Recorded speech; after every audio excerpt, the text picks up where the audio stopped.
जीव भाव बोलावा विठ्ठल। आता शिर्डी माझे पंढरपूर ही आरती होईल। आरती नंतर दर्शनास प्रारंभ होईल।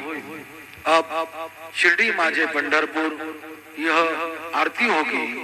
आरती के बाद दर्शन कतार शुरू होगी। श्री सच्चिदानंद सद्गुरु साईनाथ महाराज की जय। ओम श्री महागणाधिपति श्री मातृ नमः महादेव नमः महालक्ष्मी श्री महाविष्णु ब्रह्म विष्णु महेश स्वरूप श्री दत्तात्रेय नमः श्री दत्त शरण नमः श्री पांडव शतखंड विखंडित रुंड वितुंडित शुंड गजाधिपते रिपु गज गंड विदारण चंड पराक्रम शुंड मृगाधिपते निज भुज दंड निपातित खंड विपातित मुंड भटाधिपते जय जय हे महिषासुर मर्दिनि रम्यक परदिनि शैलसुते पद कमलंकरुणानिलये वरिवसयति योनुदिनं सुशिवे अयि कमले कमलानिलये कमलानिलयस्य कदन्न भवे तव पदमेव परं पदमित्यनुशीलयतो मम किन्न शिवे जय जय हे महिषासुरमर्दिनि रम्यक परदिनि शैलसुते गुरुर्ब्रह्मा गुरुर्विष्णुः गुरुर्देवो महेश्वरः गुरुः साक्षात् परब्रह्म तस्मै श्री गुरवे नमः। सद्गुरु साईनाथ देवताभ्यो नमः।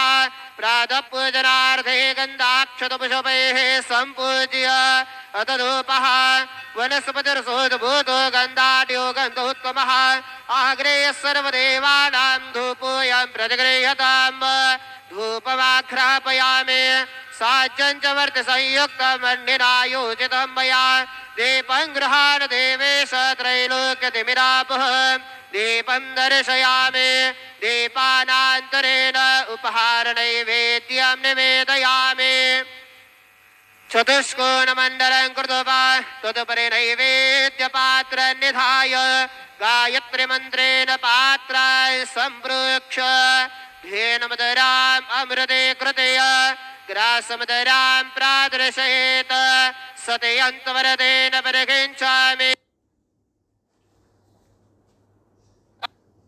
अपानाय स्वाहा ॐ व्यानाय स्वाहा ॐ उदानाय स्वाहा ॐ समानाय स्वाहा ॐ ब्रह्मणे नमः। मध्ये पानीयं समर्पयामि पुनर्नैवेद्यं निवेदयामि ॐ प्राणाय स्वाहा ॐ अपानाय स्वाहा ॐ व्यानाय स्वाहा ॐ उदानाय स्वाहा ॐ समानाय स्वाहा ॐ ब्रह्मणे नमः। नैवेद्यं निवेदयामि हस्तप्रक्षालनं समर्पयामि मुखप्रक्षालनं समर्पयामि करद्वर्धनार्थे चन्दनं समर्पयामि सद्गुरु साईनाथ देवताभ्यो नमः। प्रार्थनापूर्वक नमस्कारं करोमि तथा च मङ्गलारार्तिकदीपं दर्शयामि।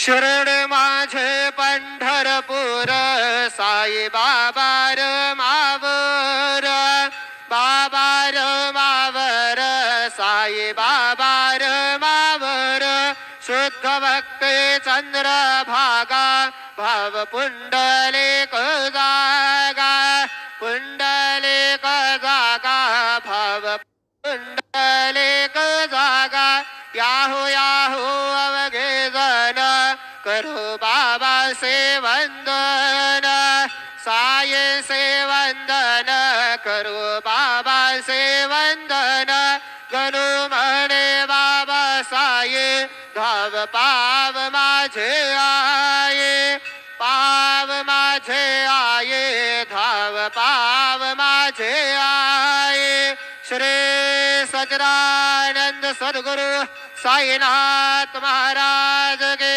जय।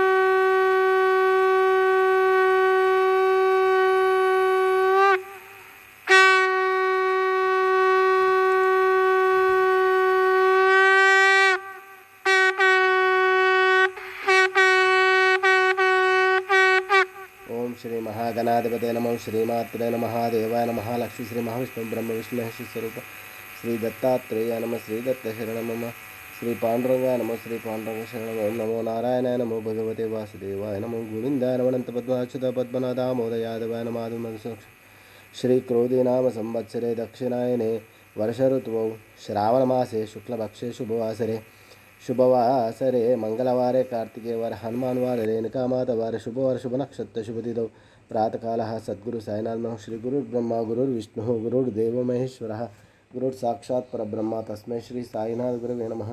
ओम श्री गुरुर्ब्रह्मा गुरुर्विष्णुः गुरुर्देवो महेश्वरः गुरुर्साक्षात् परब्रह्म तस्मै श्री साईनाथ गुरुवे सर्वलोकानां विषये भविरोगिणां निधये सर्वविद्यानां श्री मेध दक्षिणामूर्ते नमः। मनोजवमार्ततुल्यवेगं जितेन्द्रियं बुद्धिमतां वरिष्ठं वातात्मजं वानरहितमुख्यं श्रीरामदूतं शिरसा नमामि। जय श्रीरामचंद्रदूत भगवान की, हनुमान की जय। जय दत्तात्रेय श्री रेणुका माता की जय।